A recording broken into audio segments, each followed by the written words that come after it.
16 janvier 2001, 16 janvier 2025, ça fait 24 ans depuis que Musée Laurent Désiré Kabila nous a laissés assassinés par des pyromanes. Aujourd'hui, la RDC célèbre les héros nationaux, ces soldats du peuple. Sur ce plateau, déjà deux invités, d'autres vont arriver. Vous allez entendre des témoignages et surtout les raisons pour lesquelles ces gens ont voulu la tête de Musée Laurent Désiré Kabila. C'est là même qui nous a laissé ces testaments, ne jamais trahir les Congos. Alors en face de moi, deux invités, d'abord Cosco Swedi, patriarche Maïmaï et compagnon de Musée Laurent Désiré Kabila. Bonjour et bienvenue. Merci, bonjour. À vos côtés, justement, nous avons Mwindo Bachilwango Papi, président de la Ligue des jeunes du parti révolutionnaire.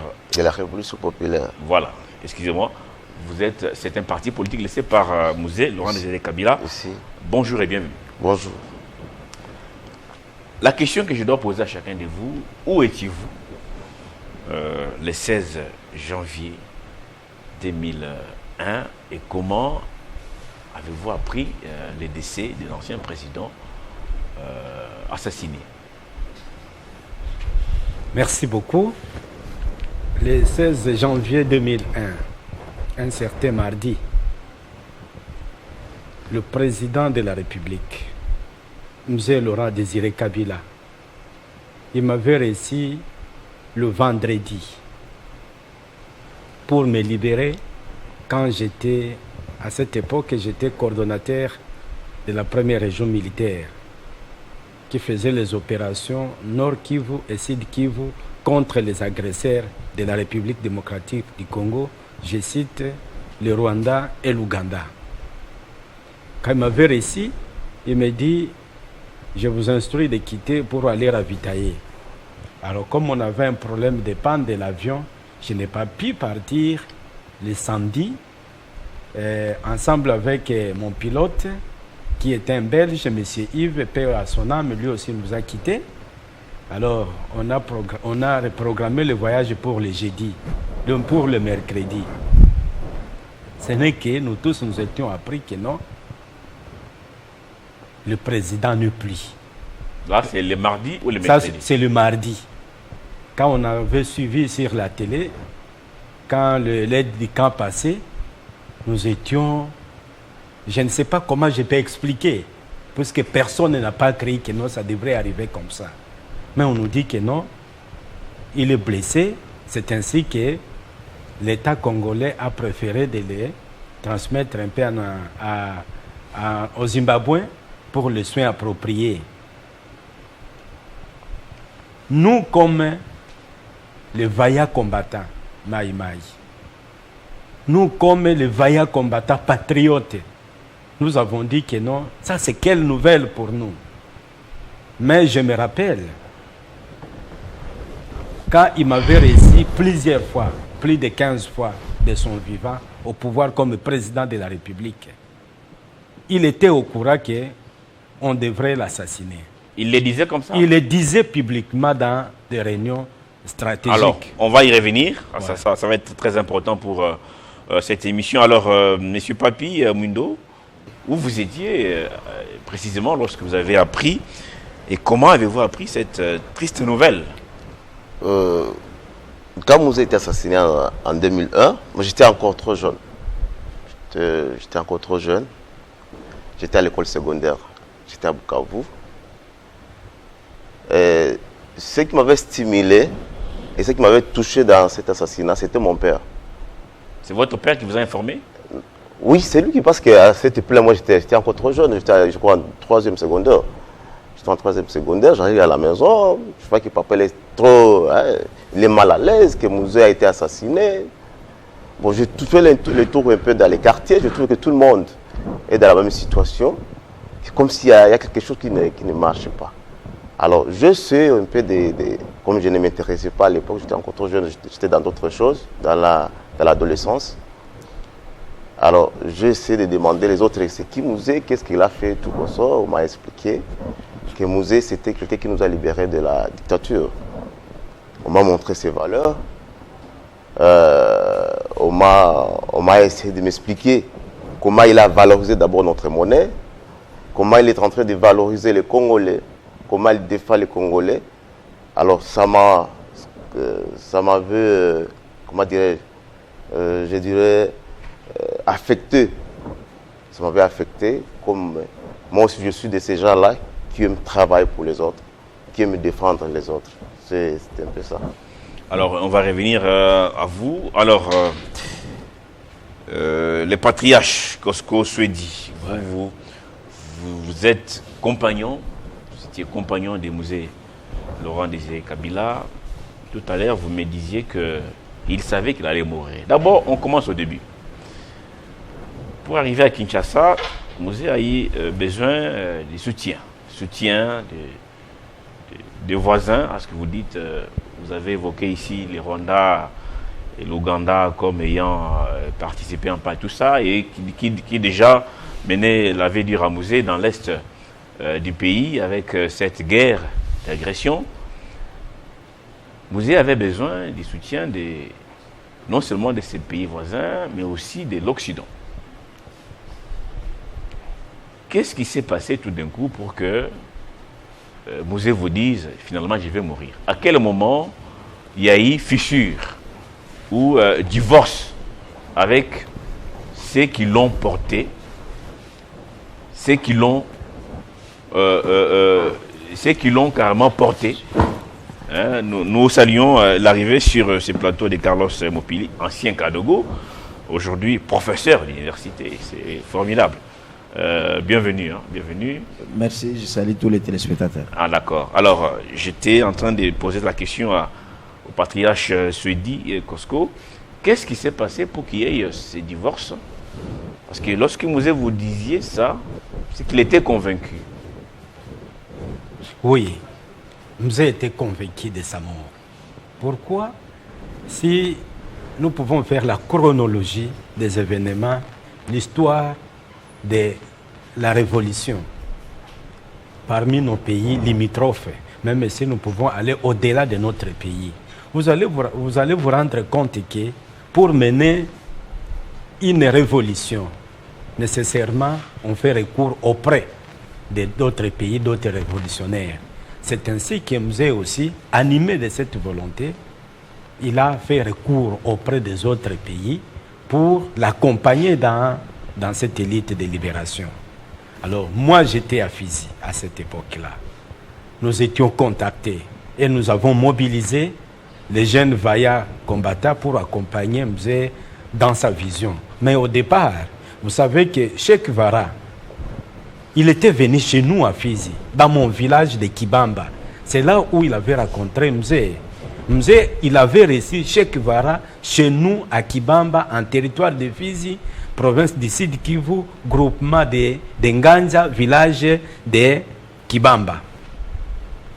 Mon père, il était militant avec Mouzé. Il a milité avec Mouzé à cette époque.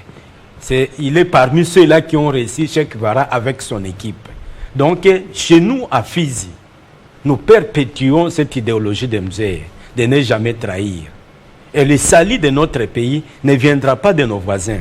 Le salut de la RDC viendra de nous. Et voilà pourquoi, pour le Maï Maï, nous disons que le Maï Maï, ce n'est pas pour un régime, non. C'est pour la nation.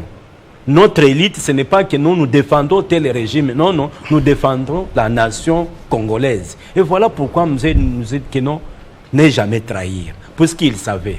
Alors, pour revenir à votre question, j'ai dit que non, pendant que nous était chef de l'État, il m'avait reçu 15 fois.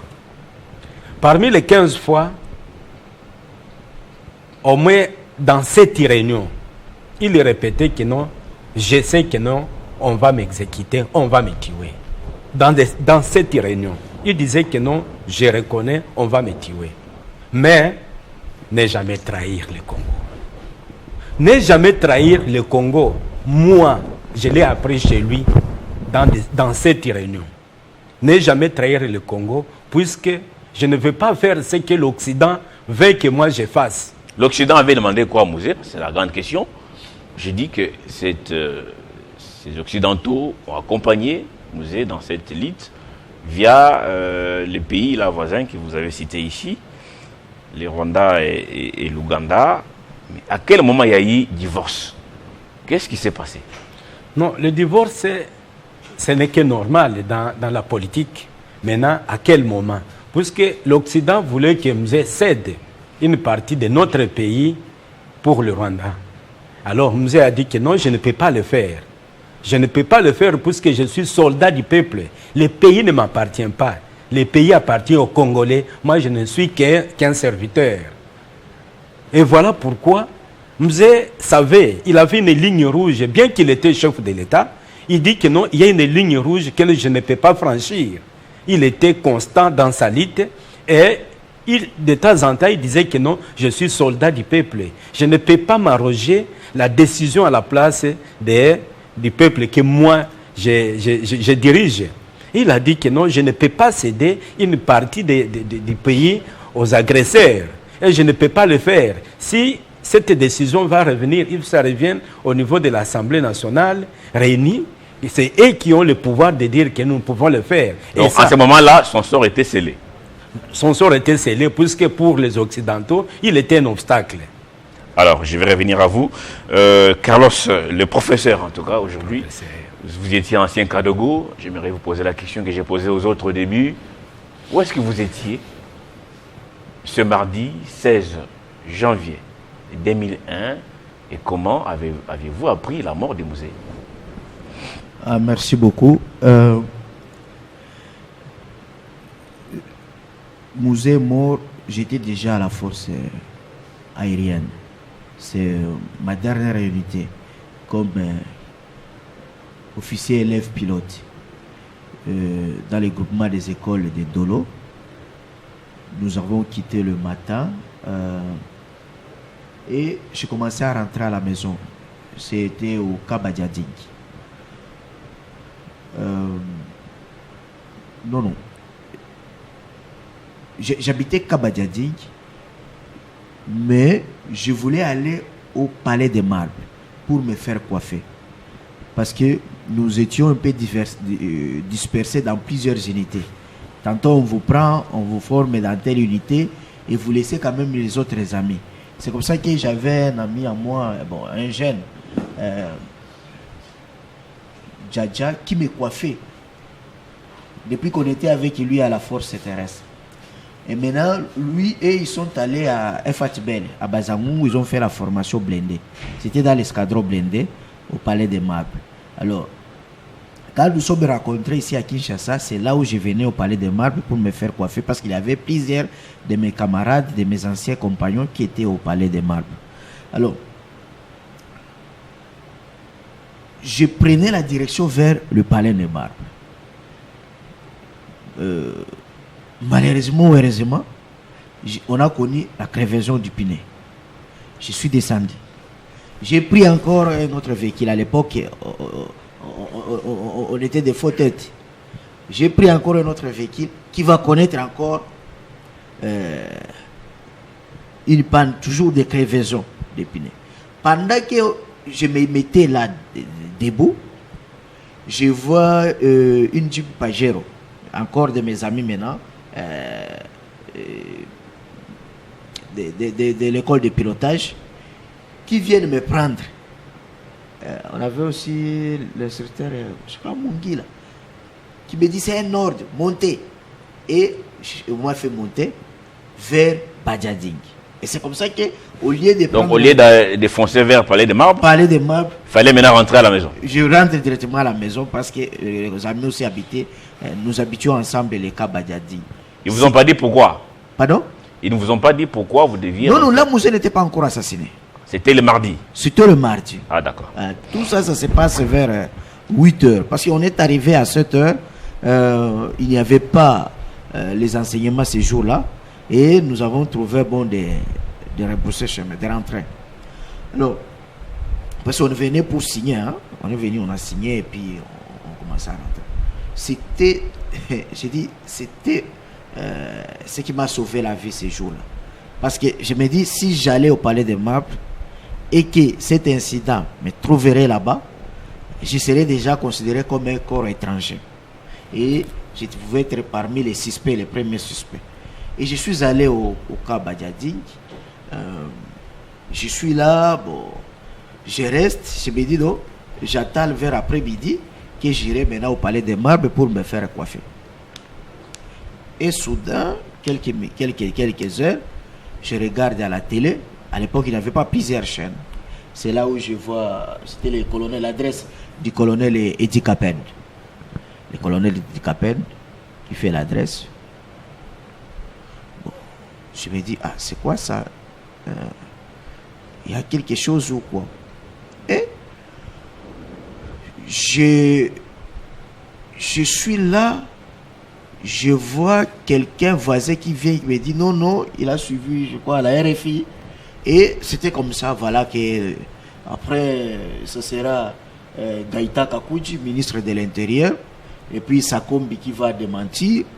Bon. Et la suite, vous connaissez comment c'était passé. Ah d'accord. Alors, je reviens... Mais s'il vous plaît, allez-y. Il y a quelque chose que je voulais compléter.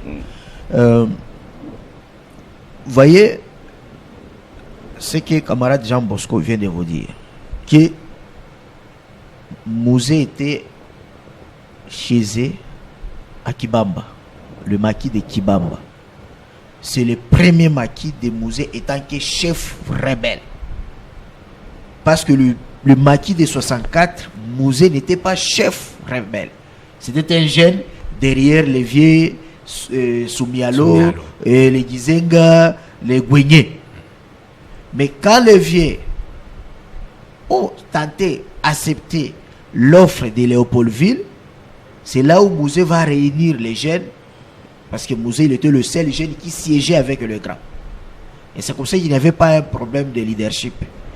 Il crée maintenant le Conseil suprême de la Révolution pour dire que non, comment ce vieux veut aller à Léopoldville, alors que Léopoldville c'est un pouvoir vassal des impérialistes. Comment on peut conjuguer avec eux? Vous voyez qu'il y a des contradictions.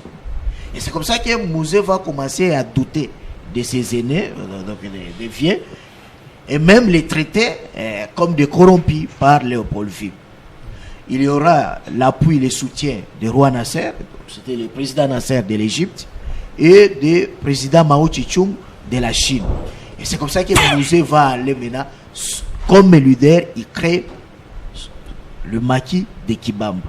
Et c'est là où il va recevoir le grand révolutionnaire Che Guevara. Mais attends, parlons de Che Guevara.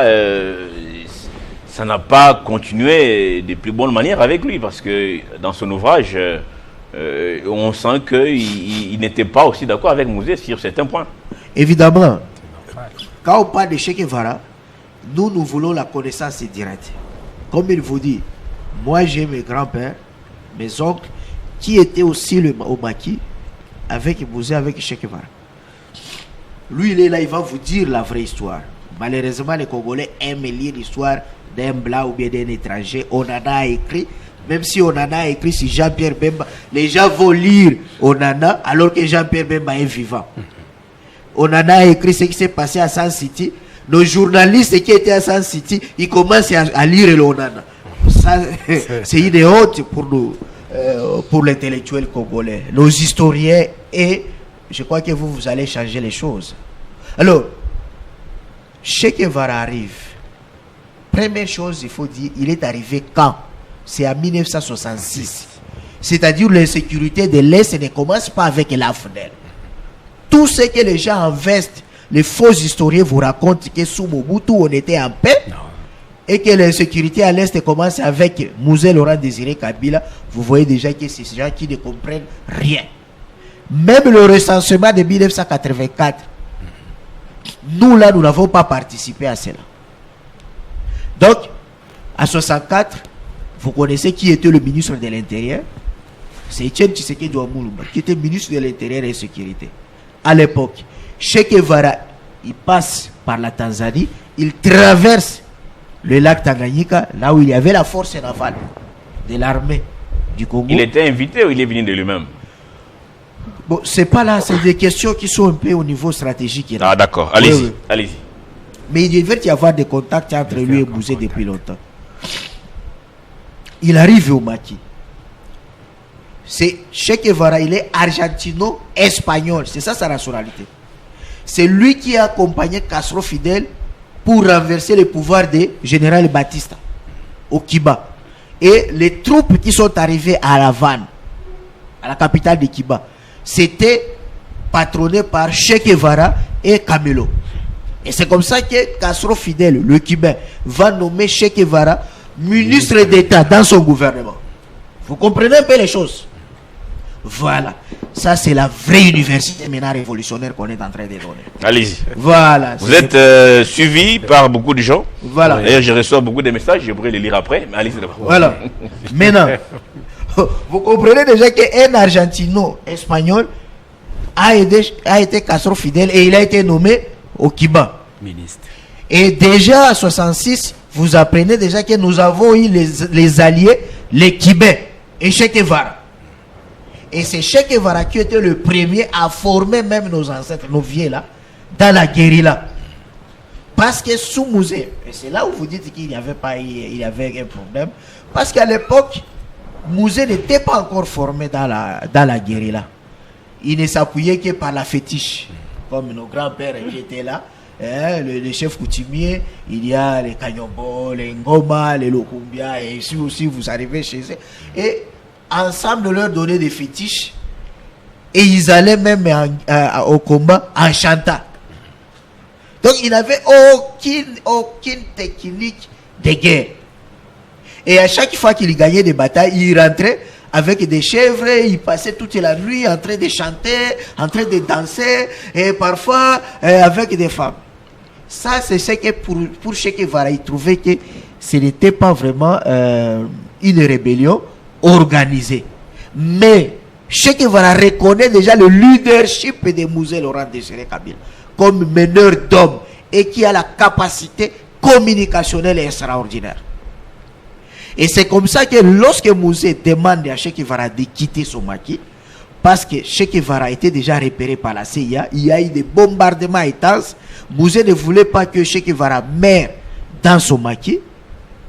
Mais Che Guevara dit, je vais mourir, je serai heureux de mourir au Congo, la terre où Lumumba est mort. Parce que Che Guevara était admirateur de Lumumba. Et il voulait mourir comme Lumumbiste. Mais Mouzé va le supplier avec les autres. Et Che Guevara va dire, j'accepte de partir, mais à condition que vous puissiez surseoir votre élite et aller vous faire former. Et c'est comme ça que Mouzé va accepter. Quand Che Guevara part, Mouzé va suspendre le maquis avec les vieux qu'il lui connaît, beaucoup. Ils vont aller en Chine pour se faire former. Et quand Mouzé va revenir maintenant en 67, c'était un autre Mouzé. C'était un autre Laurent Désiré Kabila. Parce que là, il a terminé la formation de la guerre révolutionnaire, où il a appris la politique de la révolution, la communication. C'est vraiment un grand journaliste, c'est Laurent Désiré Kabila, ça le savoir. Donc voilà comment c'était passé. Donc vous voulez qu'il y a 3 précisions. L'insécurité à l'Est, c'est depuis 1964. Ce n'est pas avec la FDL. Pourquoi venir avec les Rwandais? C'est déjà depuis l'époque, même les Kibés nous ont soutenus. Et de l'autre côté, l'armée aussi de Mobutu, on peut dire l'armée gouvernementale, avait l'appui de beaucoup d'armées. Donc, c'est toujours comme ça. Et voilà. Maintenant, les problèmes que vous dites, Mouzé avec les Ougandais et les Rwandais, c'était normal. Mouzé, il est révolutionnaire. Pour lui, les alliés, nous sommes dominés par l'idéologie internationaliste de Che Guevara. Pour dire quoi? C'est tiré du marxisme. Pour Karl Marx, les conflits ne doivent pas opposer des tribus ou bien des États, mais plutôt les classes sociales. Moi, tant que marxiste, je ne vois pas qu'au Congo, il y a plusieurs partis politiques. Il n'y a pas plusieurs tribus. Il n'y a que 2 tribus et il n'y a que 2 partis politiques. Les partis politiques de cette minorité qui nous pille, qui nous gouverne, et c'est cette tribu-là. Parce que vous pouvez être, si Mouzito ou bien Fayoulou veut voir Kabouya, il ne fera pas 24 heures d'audience. Mais toi, combattant là, délit de peste depuis 1940, si tu veux aller voir Kabouya, tu ne le verras pas. Je reviens à vous. Tu vois qu'il n'y a que deux tribus. Je vous reviens, monsieur le professeur. C'est le professeur qui L'ancien parle. Kadogo, vous avez trop à nous dire. Il est temps pour moi de passer l'antenne pour la minute d'information, la dernière livraison. Héritier Ntamboire, et bonjour.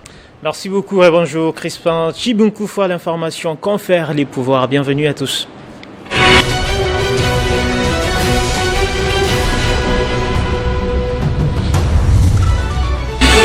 La RDC commémore ce jeudi l'assassinat du 3e président de la République, Laurent Désiré Kabila, 16 janvier 2001, 16 janvier 2025, il y a exactement 24 ans, mouraient les soldats du peuple.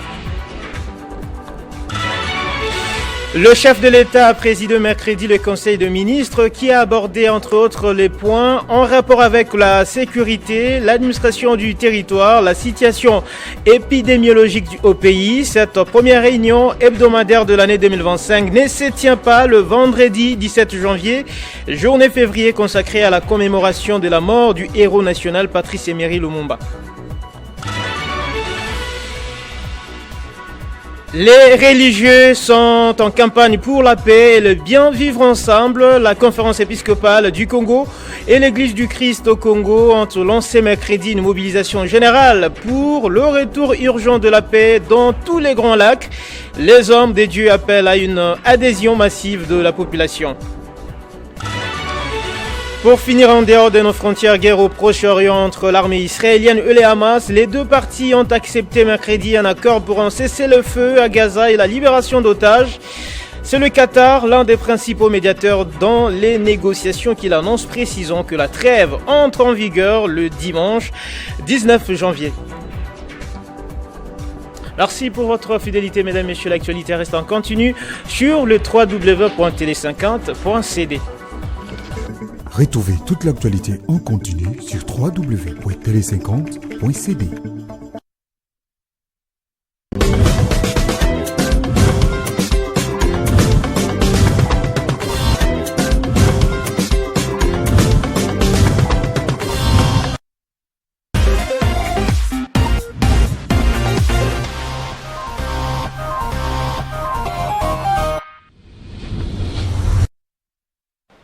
Prenez rendez-vous pour 13h de Kinshasa pour la grande édition de la mi-journée. Une question peut-être à vous trois. C'est Ben Makassi qui dit regretter la mort de ces grands hommes, ces soldats du peuple, mais s'interroge comment Mouzé a pu nommer dans son gouvernement et autour de lui beaucoup de Rwandais et dire qu'il pensait qu'ils étaient des Congolais. Peut-être à vous qui l'avez côtoyé plusieurs fois dans les réunions. Qu'est-ce que vous répondez à Ben Makassi? Oui, Ben Makassi ne peut que poser cette question. Puisque Mzee, quand il était venu, ce n'est pas que non, il était venu avec le Rwandais. Il était venu avec les Rwandais que lui croyait que ce sont des Congolais. C'était des gens non identifiés. Oui, vous vous rappelez, quand il dit que non, il faut que les mercenaires, il considérait les Rwandais comme les mercenaires qui l'accompagnaient. Il dit que non, fini le temps, nous sommes arrivés, je demande à tous les Rwandais de rentrer chez eux. Maintenant, et les autres qui les a rencontrés, notamment, il avait nommé certains d'entre eux, le ministre, notamment, à l'occurrence, le monsieur Bizi Makara, qui était ministre des Affaires étrangères. À cet appel du chef de l'État, en invitant ces mercenaires de rentrer, lui aussi, il était rentré. Maintenant, en conseil des ministres... Rentré comme mercenaire ou comme Rwandais. Ah, comme Rwandais. Et maintenant, lui se pose la question, comment moi je vous croyais Congolais? Comment se fait-il que vous pouvez rentrer ensemble avec les mercenaires qui nous accompagnaient dans notre élite? Alors, juste autour de ça, il y a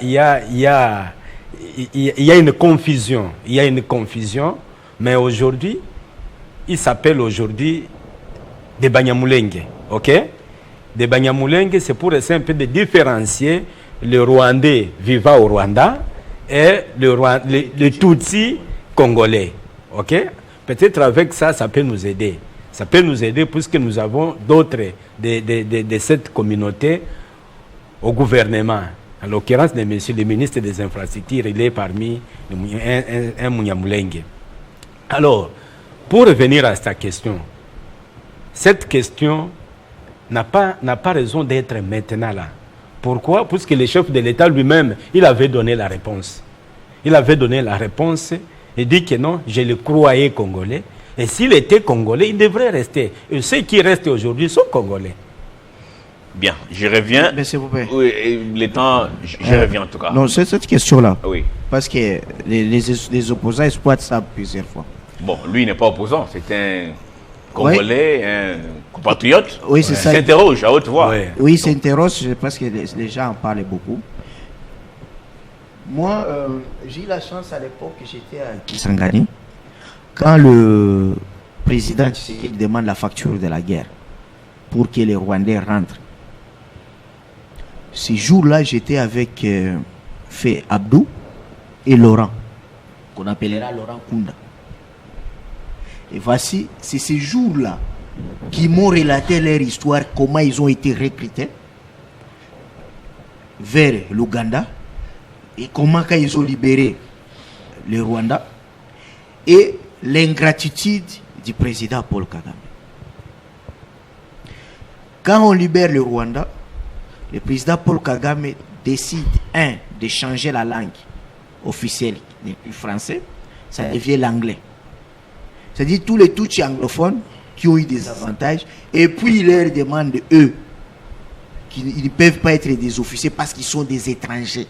C'est comme ça que tous les Tutsis qui sont venus du Congo ont été marginalisés dans l'armée rwandaise. Ça, c'est authentique. C'est authentique. Et Kagame me dit, je peux vous soutenir pour aller libérer votre Zaïre. Et Mouzé était informé. Donc, pour Mouzé, il savait faire la part des choses entre les Tutsis congolais et les Tutsis rwandais, les Tutsis ougandais, les Tutsis de Tanzanie et les Tutsis burundais. Mais il y a eu un problème de ce qu'on appelle, le prof Kibiso parle de ethno-nationalisme. C'est ce qui caractérise par exemple les juifs, non? C'est l'ethno-nationalisme, c'est-à-dire l'ethnie à la préséance sur la nationalité. Voilà si je peux répondre. Alors, merci beaucoup. On va revenir sur vous. Alors, Papi Mwindo, vous êtes président de Ligue des jeunes de PRP, le parti laissé par Mouzé Laurent Désiré Kabila. Vous étiez trop jeune lorsque ces soldats du peuple nous a laissés. Qu'est-ce qui vous a poussé aujourd'hui à embrasser ces combats? Et si je peux vous poser la question, où en êtes-vous aujourd'hui avec les combats laissés par votre leader? Merci beaucoup pour la question. Premièrement, ce qui m'avait poussé de s'adhérer dans cette idéologie de Laurent Désiré Kabila, c'était de regarder d'abord sa façon de pouvoir faire respecter d'abord les Congolais, sa façon de pouvoir donner cette valeur que chaque Congolais doit être considéré comme tout autre Congolais, comme à l'étranger, comme les étrangers se considèrent entre eux là-bas, chez eux. Et nous aussi, les Congolais aussi doivent être respectés chez eux, comme l'exemple que j'avais suivi dans sa vidéo, qu'il avait dit, que lui ne veut pas que ses ambassadeurs soient des garçons de course, des ministres, par exemple, des États-Unis. Ça m'avait tiqué. Je l'avais encore suivi. Il défendait encore sa population. Il dit, à l'époque, à Tchangouka, la population s'était prise quand il se prenait en charge en face des Rwandais qui voulaient prendre leur maison par la force parce qu'ils avaient des armes. Alors, moi, j'avais aimé la défense de Mouzé quand il défendait sa population. Il dit, bon, qu'est-ce que vous voulez que ma population fasse? Il y a un étranger qui vient chez eux, avec une arme, et il voulait,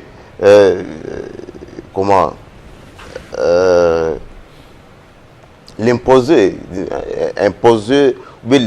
ou prendre leur maison par les forces, parce que c'est ce que les Rwandais faisaient ici, parce qu'il y a beaucoup de maisons qu'ils ont pris comme ça. Et les Congolais en soi n'avaient pas des armes pour se défendre. Et qu'est-ce qu'ils allaient faire? Il fallait se défendre.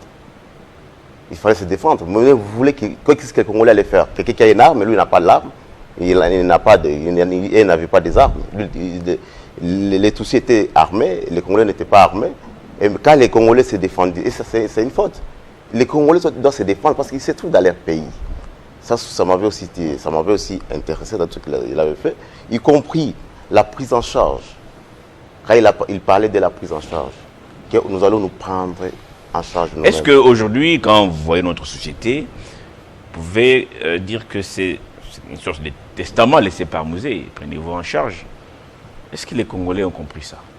Oui, petit à petit, parce qu'aujourd'hui, si vous regardez dans notre société, si vous regardez la prise de conscience, parce que sa vision c'était la prise de conscience et l'éveil patriotique. C'était ce qui était sa vision.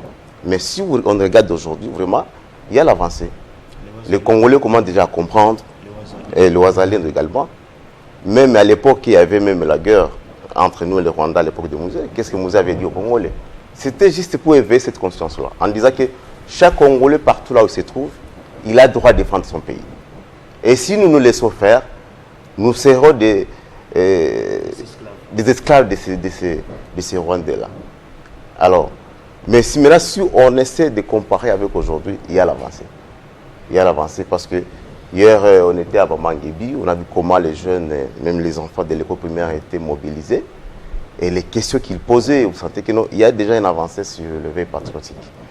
Alors, aujourd'hui, il y a toujours une question de... On se demande... Qu'est-ce que le Congo doit au Rwanda? Pour ne pas aussi parler de l'Ouganda. Vous évoquiez tout à l'heure la facture à payer. Quand Mouzé a recruté ses voisins pour dire allons, c'était quoi le contrat en arrivant à Kinshasa? Non. Vous savez, j'ai eu la chance, c'est-à-dire de faire l'observation participative. Et d'autres questions, je les ai approfondies dans mon mémoire de Master 2 en France, parce que ça s'intitule l'application du droit international de l'environnement contre les conflits armés. Et aujourd'hui, ma seconde thèse en droit international, c'est sur l'application du droit international face aux conflits armés dans la sous-région des Grands Lacs. J'ai accédé à plusieurs documents top secrets. Donc, la guerre n'est pas toujours telle qu'on la voit avec les acteurs visibles.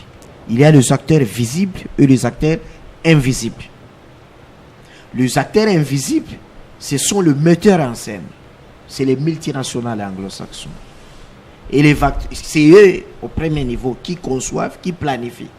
Et ils recrutent les intermédiaires qui sont visibles. C'est là où on voit le Rwanda et l'Ouganda. Et à leur tour aussi, ils recrutent certains collabos nationaux et des Congolais.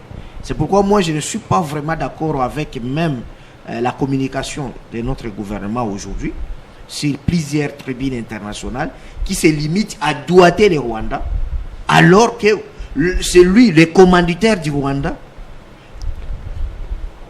Donc vous accusez les Rwandais auprès du commanditaire du Rwanda. Donc le Rwanda n'est qu'un coursier. Est-ce qu'on peut dire que l'idée d'envahir le Congo n'a pas commencé avec Mouzé? C'est, rappelez-vous, ce que dit Kengwandondo, avec les frontières là. C'est-à-dire, il était obligé de les ouvrir. Les gens sont entrés déjà. Ouais. Et Mouzé, lui, avait son combat depuis, vous avez dit, depuis 60. Depuis 60. Et est-ce qu'il ignorait cet aspect des choses que ces petits pays a été déjà recruté pour envahir les grands Congo? Voilà. Nous sommes en 1989, 90, Prestoïka, fin de la guerre froide. Tout commence par là. Mobutu a été vomi depuis 73, mais Mobutu vraiment en 90, on n'a plus besoin de lui parce que la menace des blocs de l'Est n'existe plus. Maintenant, la menace qui reste, c'est la menace des mondes arabes, Al-Qaïda et tout consort. Parce que déjà, il y avait l'ambassade des États-Unis au Khartoum qui était frappée. D'où il faut déplacer la base de la CIA. Quand les gens disent que ce n'était pas le militaire zaïrois. L'armée zaïroise était une armée de l'OTAN, c'était une armée supplétive de la CIA supplétif de l'OTAN. Ce n'était pas une armée formée pour défendre les Zaïre. On va déplacer la base qui était de Kitona, de Kamina, vers Entebbe. Et après Entebbe, jusqu'à l'heure où nous parlons, c'est à cheval entre Entebbe et Kigali. Voilà comment les choses se planifient d'abord sur le plan géostratégique. Maintenant, on n'a plus besoin de Mobutu, et Mobutu sait qu'il va partir. Mais comment faire? Nous avons la multinationale qui doit exploiter, c'est le problème, AMFI, American Mineral Field Incorporated. Deux grandes mines, deux grands gisements miniers. Tenki Fungurume et Saramabila Namoe, l'or de Saramabila. Et tout commence par là, ça c'est pour leurs intérêts. Les Rwandais aussi avaient un problème avec sa menace sécuritaire. Parce que depuis 1995, on était à Bukavu, on voyait comment Kagame lui-même disait, tant que vous ne poussez pas ce réfugié loin de mes frontières, moi-même j'entrerai aux Zaïre. Et il larguait des obus depuis 1995. Mais ça ne passait pas à la voix du Zaïre, à l'OZRT. Ça ne passait pas cette information. L'Ouganda aussi avait des problèmes avec les ADF qui sont arrivés à 84, 85, l'armée de Mobutu, maréchal Idi Amin Dada. Voilà un peu comme ça. Il y avait aussi les Banyamulenge qui réclamaient aussi leur nationalité. Tout ça, c'est ce que Mouzé appelle conglomérat des aventuriers. Pourquoi? Ouais. Conglomérat, c'est un groupe hétérogène. Ouais. Aventurier, c'est tout le monde qui entreprend une entreprise sans précision de récit. C'est ce qu'on appelle aventure. Aventure ne veut pas dire dans les mêmes. Alors, peut-être pour libérer le patriarche, il a d'autres courses. Ouais. Une dernière question à vous. Vous avez dit dans l'entame de cette émission que Mouzé a compris qu'il allait mourir parce que ces impérialistes voulaient qu'il cède une partie du territoire national. Est-ce qu'il a aussi compris que ça devait passer par les Rwandais pour se débarrasser des Rwandais? Oui, non, oui, puisque il était accompagné par le Rwanda. Oui, pourquoi? Puisque les impérialistes ont autant de gendarmes. Mais parmi ces gendarmes-là, c'est le Rwanda qui prend l'étendard aujourd'hui, tel que le professeur vient de le dire. Le Rwanda est là. Si vous pouvez essayer un peu de faire l'aperçu dans nos provinces au niveau du Grand Lac, vous voyez la province du Tanganyika, le Sud Kivu, le Nord Kivu, l'Ituri. Okay? Vous voyez que non, le Rwanda est toujours actif là-bas. Est toujours actif. Mais pourquoi pas la Tanzanie n'est pas active? Pourquoi pas le Burundi, ainsi de suite? Mais vous voyez, le Rwanda est actif partout. Alors, Mouzé était au courant de sa mort. Et il le disait régulièrement. Pourquoi? Puisque lui, il a compris que non, il faisait obstacle. Et lui, il a insisté que non, même si je mourrais aujourd'hui, il le disait clairement, même si je mourrais aujourd'hui, je vous lègue l'étendard de défendre notre pays. Ça, ce n'est pas mon pays, c'est votre pays. Et c'est cet étendard-là. Quand vous voyez même le président Félix Tshisekedi, en disant que non, au lieu de continuer avec l'appellation de Maï Maï, lui, il dote les Wazalendo avec une loi, les réservistes. C'est la même continuité, c'est le même esprit. Nous saluons même le président Félix. Lui aussi, c'est un vaillant Wazalendo, puisqu'il ne peut pas. Mais quand nous voyons même notre ambassadeur, l'ambassadeur de la RDC aux États-Unis, quand il défend les Wazalendo, on comprend dans lui que ce monsieur-là, c'est un grand maïmaï. C'est un grand maïmaï puisque, vu l'environnement qui l'entoure, il parle sans froid. Il dit que non, les Wazalendo sont les autochtones. C'est la population qui se prenne en charge face à une hégémonie, soit à une agression. Donc, nous saluons le président de la République du fait que lui aussi, il s'inscrit dans le même ordre d'idées que Mouzé avait commencé à soutenir les Maï Maï, et lui, il soutient les Wazalendo. C'est la même... la guerre, c'est la longue et tout. Et Alors, ça va toujours se terminer. Pour vous libérer totalement, cette guerre, ça fait 30 ans que ça dure. Nous avons perdu des millions de compatriotes. Un génocide qui passe sous silence. Alors, aujourd'hui, qu'est-ce qu'il nous reste à faire? Est-ce que le Rwanda va continuer à jouer ses rôles de coursier? Ou vous pensez que ces pyromanes, c'est là même qui ont fait la peau à Musée, qui continuent à piller nos minéraux, vont développer d'autres stratégies au-delà des Kagame, au-delà du Rwanda? Oui. Même la Bible nous dit chaque chose a son temps. Et la Bible continue de nous dire que quand les enfants d'Israël quittaient l'Égypte pour Canaan, derrière lui il avait la mer du Pharaon. Et devant il y avait la mer rouge. Mais l'Éternel, le Dieu des armées, il a dit à Moïse, dis aux enfants d'Israël de ne pas crier. Ces Égyptiens que vous voyez, vous ne les verrez plus jamais. Et nous disons que le Rwandais qui nous pille aujourd'hui, le Rwandais qui nous égorge aujourd'hui, le Rwandais qui viole aujourd'hui, nous ne le verrons plus jamais, puisque chaque chose a son temps. Nous croyons, puisque la RDC, c'est un pays prophétique, nous avons la promesse de Dieu. Nous allons devenir la puissance de l'Afrique et la puissance du monde. Merci beaucoup. Jocelyn, une petite transition pour libérer le patriarche qui a d'autres courses en ce moment. Et on va continuer avec les deux autres avant que Dieudonné Mouchagra Loussa revienne nous rejoindre sur ce plateau.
Laurent Désiré Kabila, la RDC, célèbre ce 16 janvier 2025 ces soldats du peuple assassinés il y a 24 ans, jour pour jour.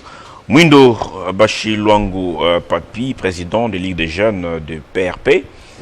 Aujourd'hui, la jeunesse congolaise dans son ensemble, bon, surtout celle de Kinshasa, la capitale, est plutôt orientée vers la musique, les débats autour des individus. Oui, le football aussi, vous l'avez si bien dit, Barça Real. Musée, quand il est venu, il a poussé des jeunes, surtout ceux qui n'ont pas eu le temps d'aller sur les bancs de l'école. Nous avions connu les services nationaux dans ce pays. C'est l'œuvre des musées rwandais de Kabila. Aujourd'hui, est-ce que cette jeunesse quinoise est complètement désorientée? Des orientaux par rapport à l'idéologie de Laurent Désiré Kabila. Non, qui passe outre. Passe autre, comme Ouais. le de la musique. Bon, moi, je ne pense pas. Je ne pense pas parce qu'aujourd'hui, lorsque nous regardons, même là où nous vivons, à la cité, la jeunesse, ce que la jeunesse manque aujourd'hui, c'est l'encadrement. L'encadrement. Oui, la jeunesse n'est pas encadrée. La jeunesse est de laisser d'abord. Parce que,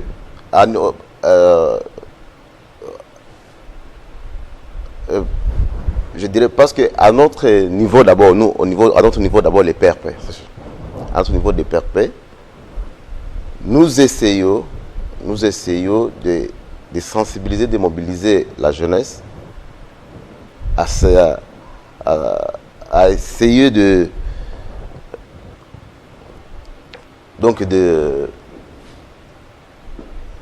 prendre ces valeurs-là des musées, de s'intéresser d'abord à leur pays, parce que musée, ce qu'il nous a dit, c'était d'abord de prendre en charge, de s'organiser et de ne jamais trahir, qui est le slogan des militaires. Mais quand on dit prenez-vous en charge, c'est vrai, ça sonne bien. Ça veut dire quoi? De manière pratique, c'est prendre en charge. Qu'est-ce que cela veut dire? Bon, de manière pratique, c'est prendre en charge. C'est prendre en charge, ce n'est pas ce que, par exemple, ce que j'entends souvent les professeurs disent ici, que c'est prendre en charge lorsqu'un étudiant termine ses études, il doit aller créer une cabine téléphonique. Non, c'est pas ça. C'est prendre en charge, c'est de s'intéresser de la vie politique, de la vie sociale de son pays. C'est de revendiquer ce qui ne va pas. C'est de manifester lorsqu'il y a quelque chose qui ne marche pas dans son pays. C'est ça, c'est prendre en charge. Et c'est ça la participation aussi de la jeunesse et de la population. Parce que aujourd'hui, nous avons l'histoire ici, c'est par exemple des embouteillages. La population ne peut pas se taire, ou bien la jeunesse ne peut pas se taire. Nous avons les histoires de chômage. C'est prendre en charge, c'est quoi? Ça veut dire il faut revendiquer, il faut dire que non, nous avons besoin du boulot. Aujourd'hui, il y a ce que nous appelons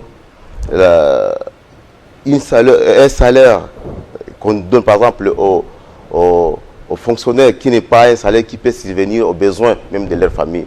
Il faut aussi que se prendre en charge. Parce que se prendre en charge, c'est participer aussi. C'est la participation à la construction du pays. C'est pourquoi dans ce sens-là, dont je peux dire pratiquement que la population et la jeunesse peuvent aussi participer à construire leur pays, à demander ce que la Constitution le dit à toute demande, que la population a droit à revendiquer ce droit et à demander tout ce qu'il faut. Très bien, alors, merci beaucoup Carlos. Le professeur, en tout cas, j'aimerais souligner cela, ancien Kadogo, professeur, vous devez être heureux de votre parcours, hein, comme quelqu'un non seulement qui accompagnait ces soldats du peuple, mais qui, à la fin, s'est dit, je peux m'améliorer, je vais continuer aujourd'hui, professeur d'université. La question pour vous, lorsque Mouzé est arrivé, alors qu'il divorçait avec ses alliés, en tout cas, Mouzé n'avait pas de soutien de taille. Mais où est-ce qu'il allait trouver l'argent pour payer les salaires, notamment des militaires, des policiers, des enseignants? On n'a pas vu, entendu beaucoup de mouvements de grève. Est-ce que Mouzé était intransigeant sur des questions de corruption, par exemple? Oui, ça c'est la question de la gouvernance de Mouzé Laurent Désiré Kabila. Vous savez, c'est une question vraiment pertinente.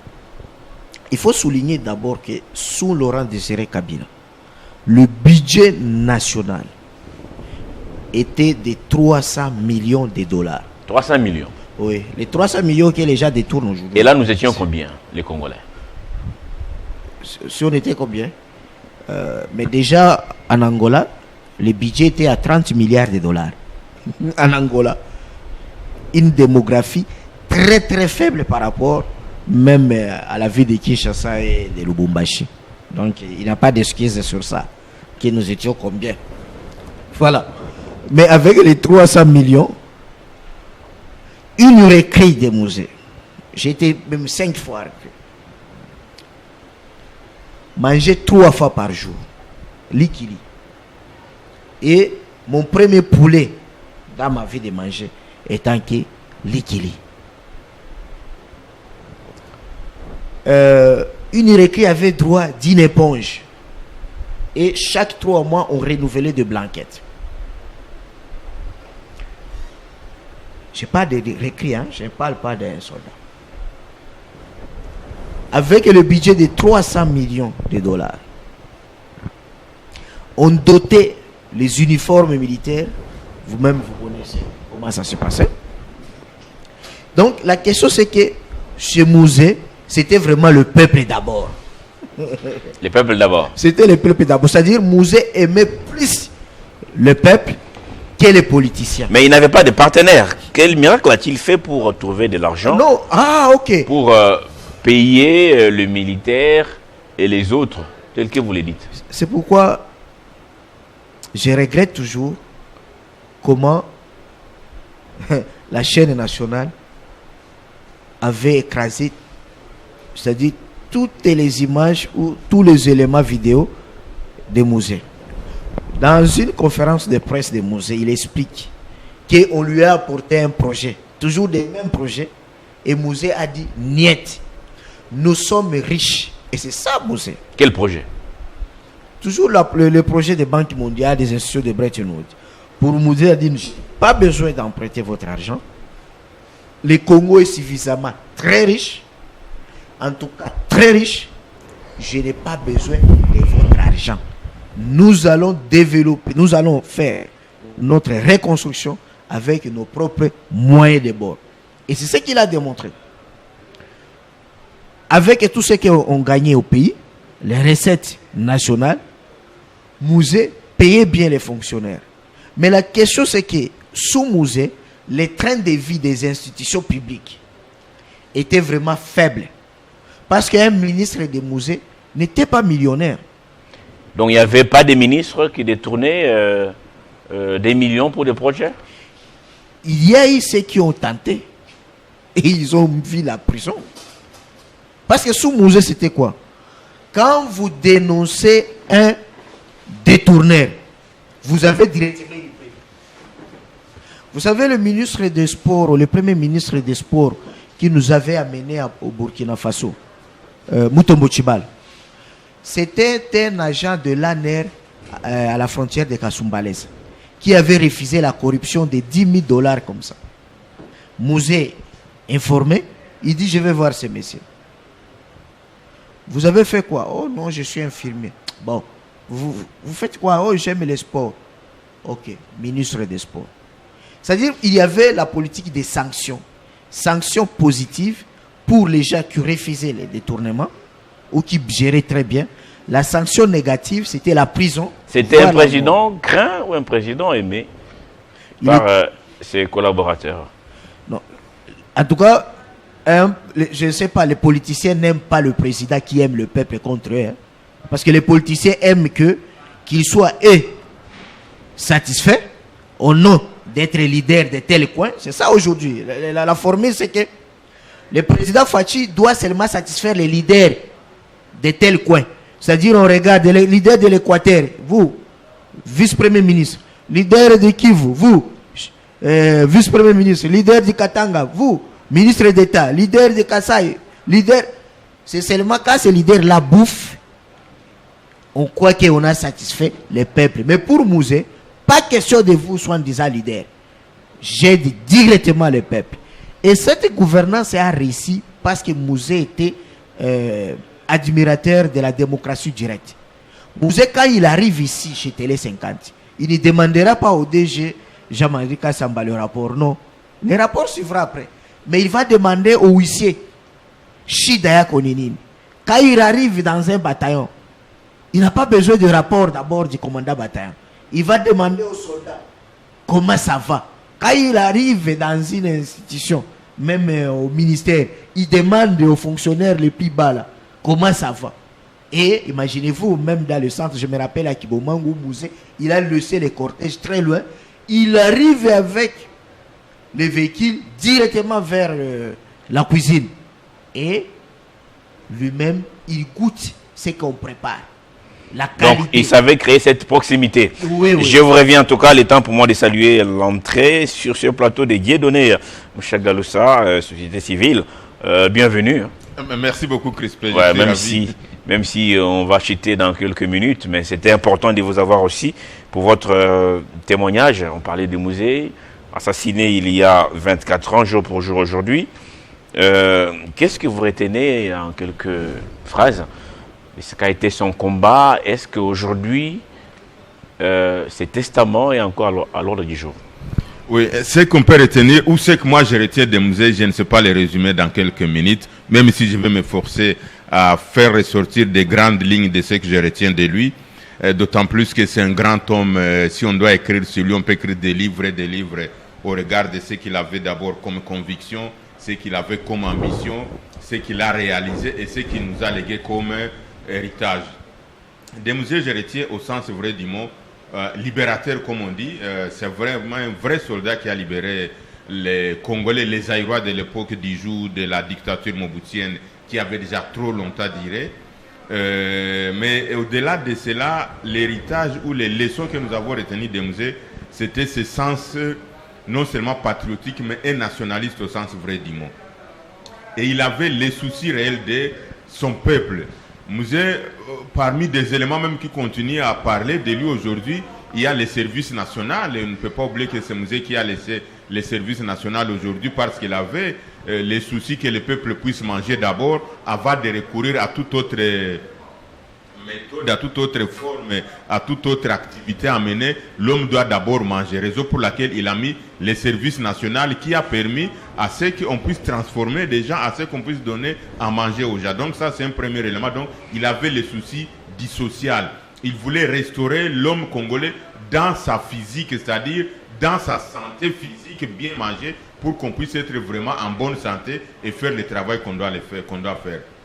Ça, c'est un premier élément. Le deuxième élément, il aimait beaucoup la RDC. Musée, il disait, et son serment qu'on connaît toujours, c'est ne jamais trahir le Congo. Et de cette leçon, je crois qu'on doit continuer à enseigner cela pour que finalement nous puissions voir que nous n'avons qu'un seul pays. Et chacun de nous doit réaliser, et ça rejoint, beaucoup de gens ne savent pas faire cette similitude entre musée et ce qu'un président américain avait dit.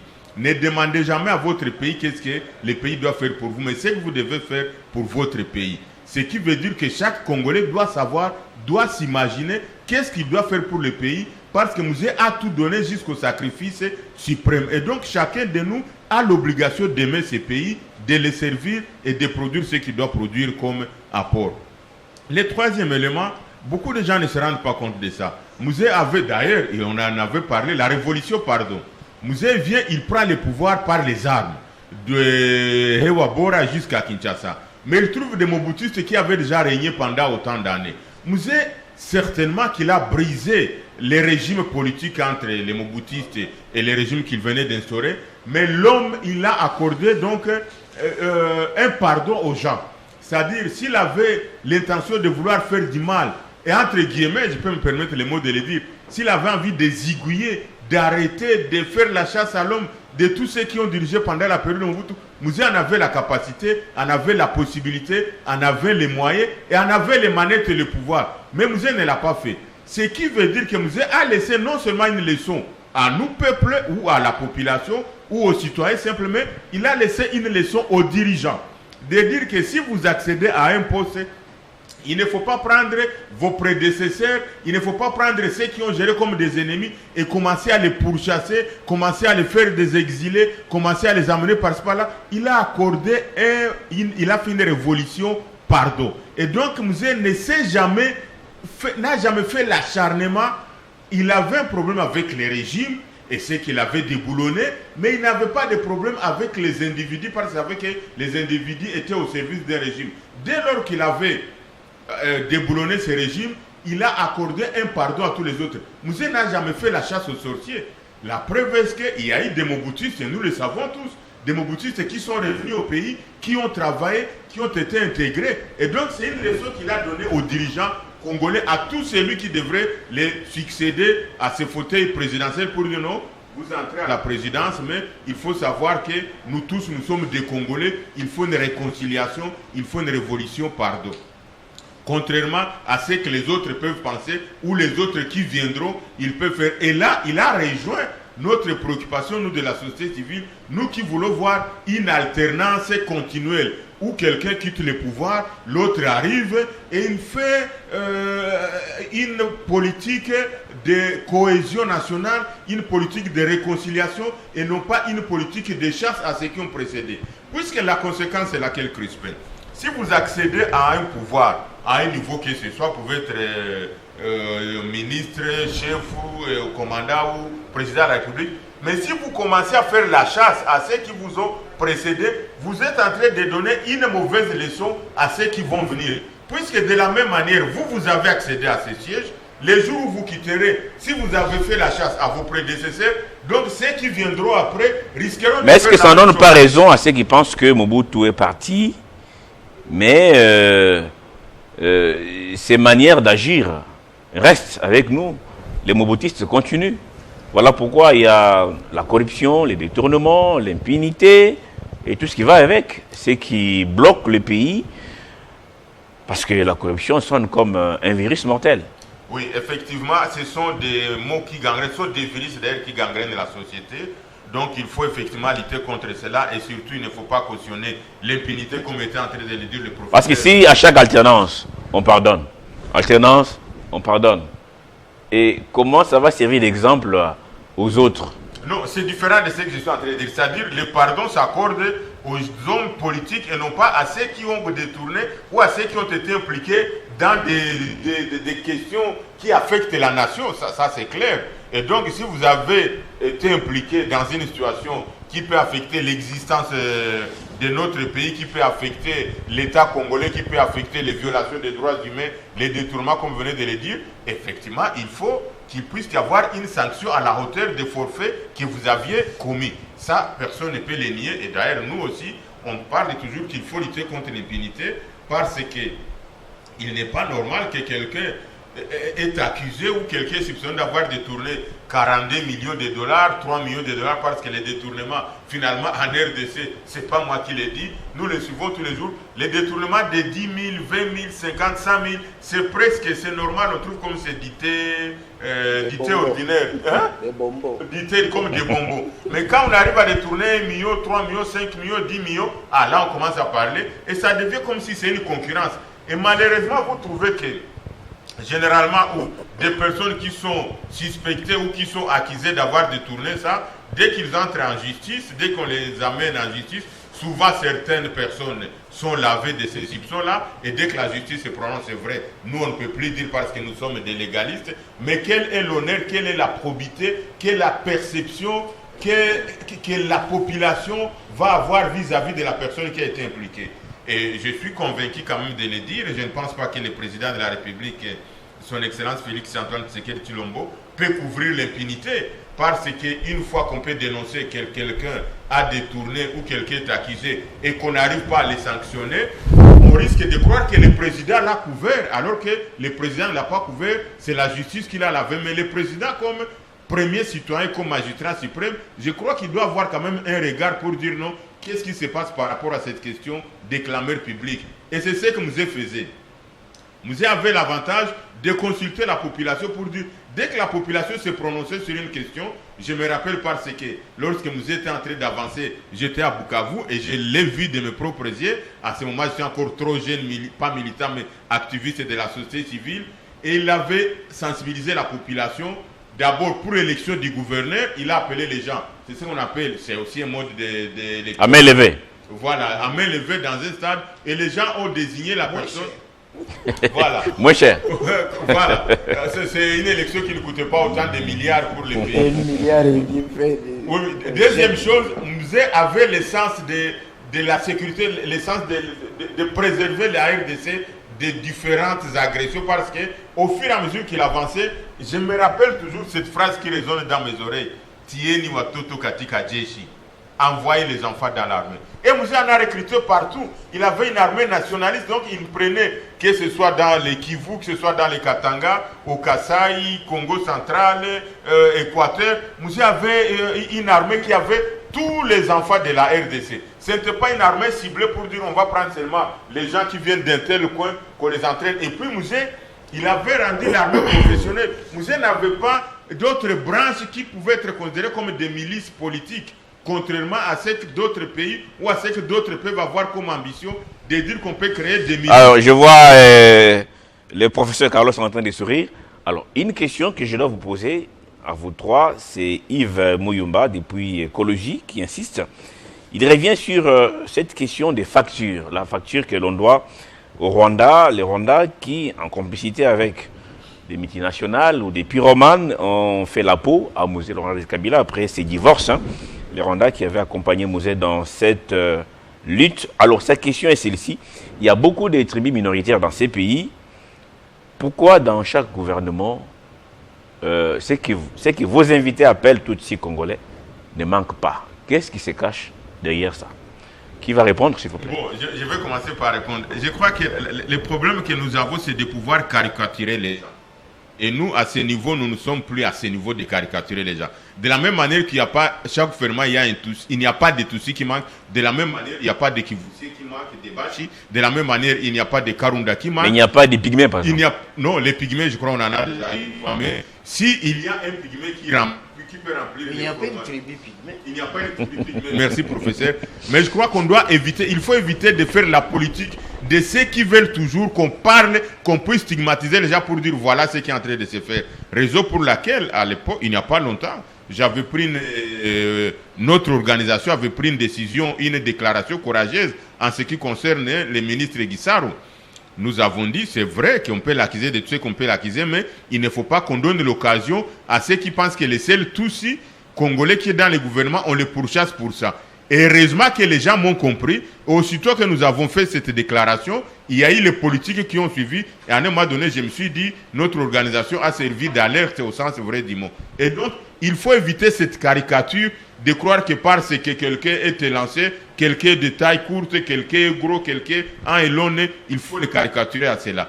Donc, nous devons, puisque la vérité reste celle-là, on parle de tous ces Congolais, rien ne va nous empêcher de confirmer qu'ils sont de tous ces Congolais, d'autant plus qu'ils sont reconnus comme tels. Ni vous, ni les professeurs, ni moi, ni mon frère peut dire que non, ils ne sont pas Congolais. Donc, il faut éviter de caricaturer les gens. Et nous, comme acteurs de la société civile et comme défenseurs des droits humains, nous, on défend n'importe qui. On ne voit pas les nez, on ne voit pas la taille, on ne voit pas la peau, on ne voit pas la couleur. Nous voyons la personne telle qu'elle est créée à l'image de Dieu. Nous voyons la personne telle qu'elle est présentée comme Congolais ou telle qu'elle jure des droits et où il est reconnu Congolais. Et donc, nous n'entrons pas dans ces histoires. Alors, la première question, la première partie de sa question, qu'est-ce que la RDC doit au Rwanda? Professeur. Oui. À chaque fois quand j'enseigne les chapitres sur la nationalité, les étudiants entrent satisfaits. Souvent au Congo, les gens croient que la nationalité signifie la tribu. Non, chers amis. Nous avons les petits-fils de Lumumba qui ne sont pas des Congolais. Je répète. Nous avons des petits-fils de Lumumba qui ne sont pas des Congolais. Les petits-fils de Kassavubu qui ne sont pas des Congolais. Et demain, moi j'ai ma grande sœur qui est belge. C'est normal. Nous avons les joueurs ici, les Belges ici. Les gens qui jouent en Belgique, Lukaku. Les papas de Lukaku étaient léopards. Mais ces enfants nés en Belgique sont des Belges. Donc, soyez prudents. La nationalité, c'est une question du droit. Nous avons des ministres ici dont leurs femmes, lorsqu'elles sont enceintes, elles vont toujours mettre au monde aux États-Unis d'Amérique. Elles mettent au monde en France, en Belgique, ailleurs. Et ces enfants grandissent là avec des nationalités étrangères. Donc ne croyez pas que Toyebi Papa Nae, c'est qu'il est congolais. Non. La question de la femme, c'est une mauvaise foi qui dit, pendant qu'on était ici, c'est quoi en 2006, hein? 2006-2007, que l'une des peste de Bérélis avait fabriqué dans l'ordinateur un faux document qu'on appelle accord. Où il y a des chapitres. C'était un faux document. C'est un faux document, ça n'existe pas. D'ailleurs, si je le savais, j'allais vous apporter le vrai protocole créant l'AFDEL. C'est comme ça s'écrit. Protocole créant l'AFDEL à l'EMER. Ça, c'est 1 page et demie. Donc, il n'y a aucune facture. Pourquoi? Parce que ce que le Rwanda venait chercher au Zaïre, c'était pour disperser la menace qui était là, la menace des ex-FAR et des Interahamwe. Aujourd'hui, nous parlons. Les Ougandais qui étaient des alliés de l'AFDEL, ils sont sur notre territoire depuis 3 ans et plus. Pour chasser qui? Pour chasser la même menace là, les ADF Nalo. Qu'est-ce que nous allons donner à l'armée ougandaise ou à l'Ouganda? Parce que les Ougandais sont ici. Dans une opération conjointe avec les FARDC. Ils sont nos alliés aujourd'hui. Nous allons leur donner quoi comme facture? Rien. Nous avons des armées, nous avons l'armée burundaise qui fait l'opération conjointe avec les FARDC vers Sake, tout ça, et Massis. Nous allons leur donner quoi? Rien. Donc, voici une petite histoire. La Tanzanie, l'armée tanzanienne, les Rwandais, les Congolais, les maquisards des Mosées ont aidé Museveni à prendre le pouvoir à Kampala. Museveni aussi à leur tour, avec les Congolais, il a aidé les Rwandais à prendre le pouvoir au Rwanda. Il a aidé Kagame à prendre le pouvoir. Kagame aussi, Museveni et les autres, ils ont aidé Musée à prendre le pouvoir à Kinshasa. Et je rappelle toujours aux Congolais, pour prendre Kinshasa, n'eût été l'artillerie angolaise. Parce que l'Angola est venu aussi en appui, parce que de l'autre côté de l'armée zaïroise, il y avait le fils de Mobutu Kongolo, Mobutu Saddam Hussein, avec sa DSP, et les ex-FAS qui étaient payés d'ailleurs, motivés $200. En tout cas, à Kenge, il y avait vraiment une barrière forte. Et avec l'appui aussi des rebelles de Savimbi, l'Angolais Savimbi.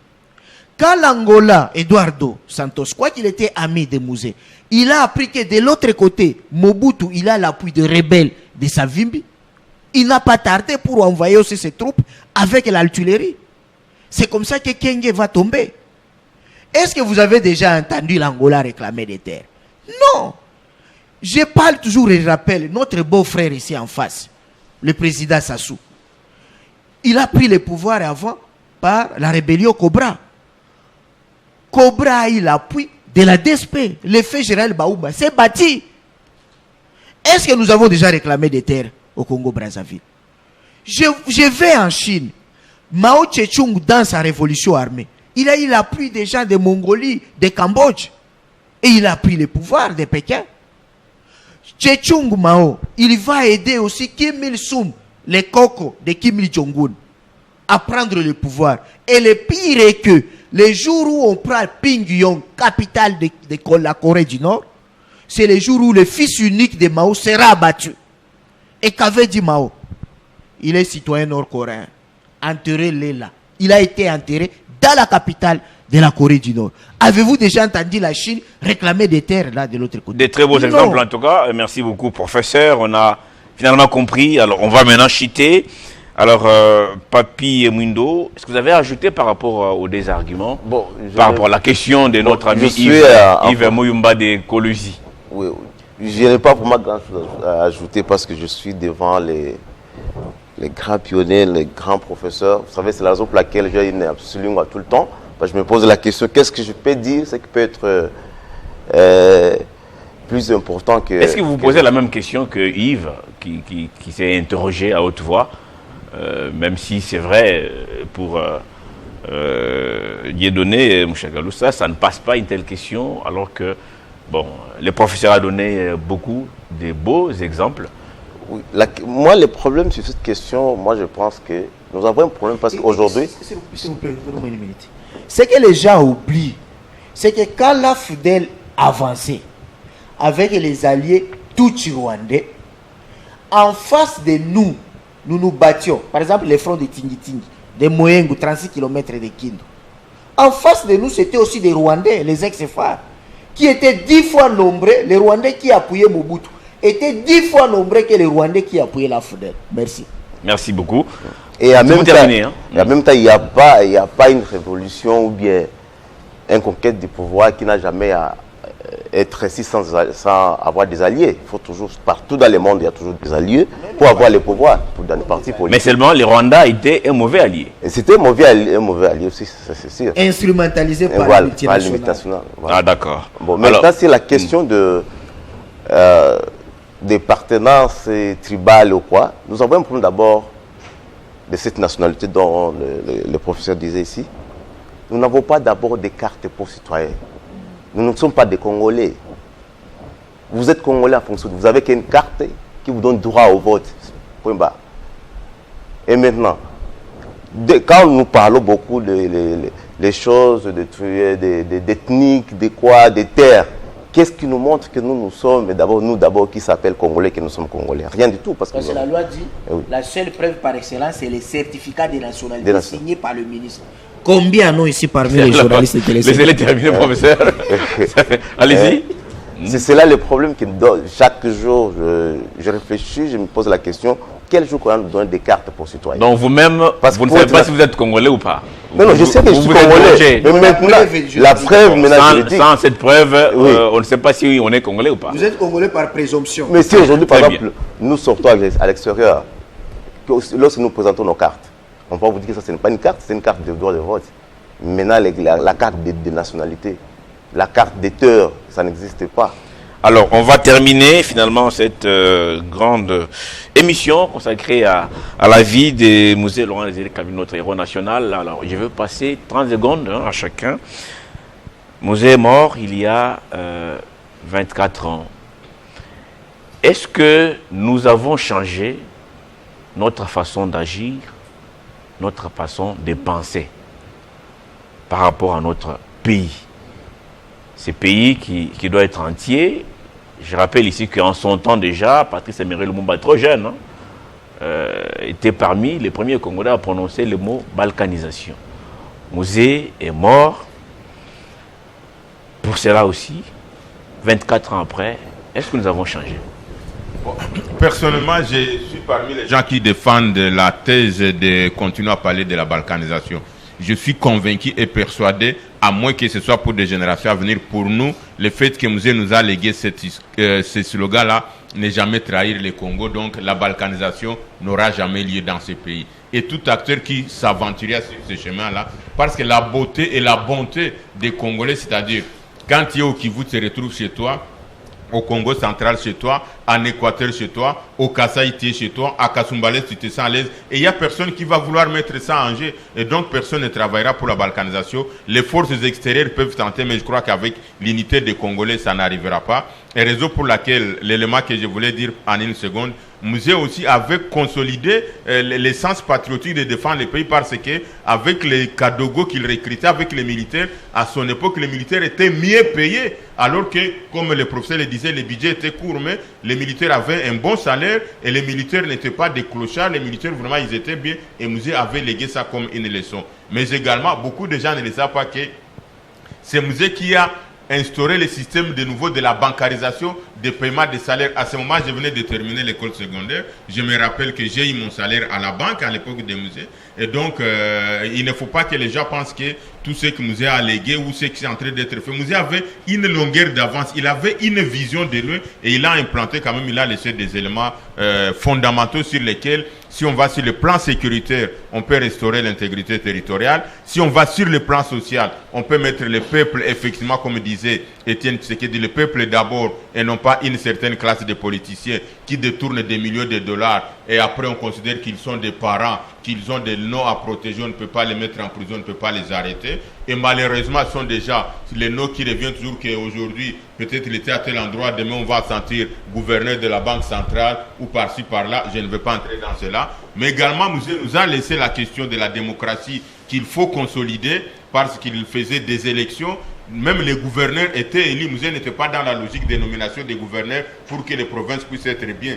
Donc voilà autant d'éléments sur le plan social, sécuritaire, économique et l'administration de l'État. La méritocratie. La méritocratie donc nous a légué beaucoup de choses. Si nous parvenons à nous asseoir sur ces éléments-là, il est possible de consolider, il est possible de faire effectivement la RDC, c'est vrai, c'est grand pays au centre de l'Afrique, dans la cohésion nationale. Merci. Et non pas dans la politique de ségrégation et de favoritisme. Merci beaucoup, Dieudonné Mouchagalous. Alors, Papi Mwindo, avant de conclure avec les professeurs. Moi, ce que je peux parler, c'est sur l'unité d'abord nationale. Il faut d'abord que nous, Congolais, nous puissions d'abord comprendre que nous allons nous mettre tous ensemble d'abord. Même pour vaincre cette guerre dont on nous impose, il faut d'abord que nous puissions être unis. Parce que nous ne sommes pas unis. Parce que la guerre qu'on nous impose aujourd'hui, ce n'est pas des Rwandais, ce sont des Congolais qu'on utilise. De ce qui montre qu'il y a déjà une fissure de l'unité entre nous. Et c'est là où nous faisons appel à tous les Congolais de se mettre autour d'une table. Parce que nous savons qu'un seul Congo, nous n'avons pas deux. Qui se mettent autour d'une table. Bravo, félicitations pour ça. Qui met tous les divergences à côté pour que nous puissions sauver notre Congo, comme Mosé l'a dit. Et je rappelle aussi à la jeunesse qui est l'avenir de demain. Qu'on ne puisse pas seulement se dire, parce qu'aujourd'hui la jeunesse ne s'intéresse pas à la politique, c'est dit que non, on les a politiciens, mais ça nous intéresse parce que ça dépend de notre vie. Qu'ils puissent s'intéresser. Nous avons droit, nous tous, de défendre notre nation. Merci beaucoup. Ne jamais trahir le Congo. Professeur Carlos Moupili, ancien Kadogo, aujourd'hui professeur, concluez, 30 secondes. Oui. La balkanisation territoriale, elle est loin de venir. Mais attention, avec les tribalismes, on peut vivre la balkanisation sociologique. Aujourd'hui, c'est le 16 janvier. Beaucoup d'enfants iront au Palais des Marbres. Malheureusement, on va leur montrer l'histoire de l'assassinat de Musée sans leur parler pourquoi on a assassiné Laurent Désiré Kabila. Et c'est ce qui est important. Qui est Musée Laurent Désiré Kabila? Il faut dire que c'est un missionnaire envoyé par Dieu et par nos ancêtres pour venir nous libérer de la néocolonisation, qui est la domination indirecte par l'Occident. Contrairement à son maître Emery Patrice Lumumba, qui est un missionnaire envoyé par Dieu et par nos ancêtres, et qui nous a libérés de la colonisation, qui était la domination directe. Les deux font un, mais les méthodes diffèrent. Le maître Lumumba, méthode pacifique.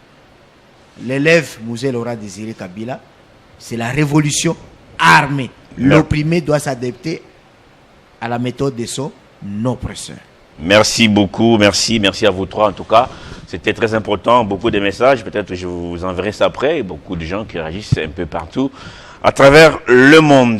Je vous dis merci à vous aussi, chers téléspectateurs, pour votre attention soutenue. J'étais avec vous en ce jeudi 16 janvier 2025.